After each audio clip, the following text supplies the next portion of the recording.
कुल जमाती हुर्रियत कॉन्फ्रेंस ने आलमी बरादरी से मुतालबा किया है कि वो तनाज़ कश्मीर को अक़वाम मुत्तहिदा की करारदादों के मुताबिक हल कराने के लिए अपनी कोशिशें तेज करे। हुर्रियत कॉन्फ्रेंस के तर्जुमान एडवोकेट अब्दुर्रशीद मिन्हास ने श्रीनगर में जारी एक बयान में कहा है कि भारतीय हुक्मरानों को नविश्ते दीवार पढ़ लेना चाहिए अगर वो ये समझते हैं कि वो तनाज़ कश्मीर की हैसियत को तब्दील और जुल्म जोर से कश्मीरियों को आज़ादी की जायज जद्दोजहद से दस्तबरदार होने पर मजबूर कर सकते हैं तो वो अहमकों की जन्नत में रहते हैं। तर्जुमान ने कहा है कि कश्मीरी हक की खुद इरादियत के लिए पुरअज़्म है और वह भारतीय गुलामी से आज़ादी के लिए अपनी जायज जद्दोजहद से हरगिज़ दस्तबरदार नहीं होंगे।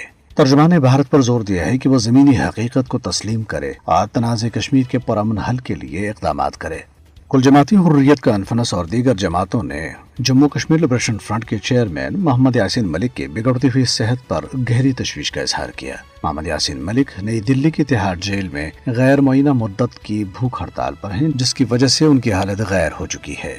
काबिज भारतीय फौजियों ने मकबूजा जम्मू कश्मीर में मुहासिरे और तलाशी की कार्रवाइयां तेज कर दी हैं। काबिज फौजियों ने आज श्रीनगर के इलाके निशात में एक कार्रवाई के दौरान शदीद फायरिंग की। इस तरह की कार्रवाइयां वादी कश्मीर के सोपोर, बांडीपोरा, हंदवाड़ा, कुपवाड़ा, गांदरबल, कंगन और दीगर इलाकों में भी की गई हैं। जम्मू खत्ते के जिला कश्तवाड़ में भारतीय फौज पर एक शदीद हमला हुआ है, जिसमें एक जूनियर कमीशन ऑफिसर या JCO समेत 3 भारतीय फौजी शदीद जख्मी हो गए। यह हमला उस वक्त हुआ जब भारतीय फोर्सेज ने जिला के इलाके चास और केशवन में तलाशी ऑपरेशन शुरू किया था। भारतीय रियासत कर्नाटका के एक कॉलेज में कश्मीरी तलबा को दाढ़ी मूंढने पर मजबूर किया जा रहा है। कॉलेज इंतजामिया ने करार दिया है कि जो तलबा इस हुक्म पर अमल नहीं करते उन्हें गैर हाजिर तस्वर किया जाएगा। कॉलेज में इस वक्त 2 दर्जन से जायद कश्मीरी तलबा ज़ेर तालीम हैं।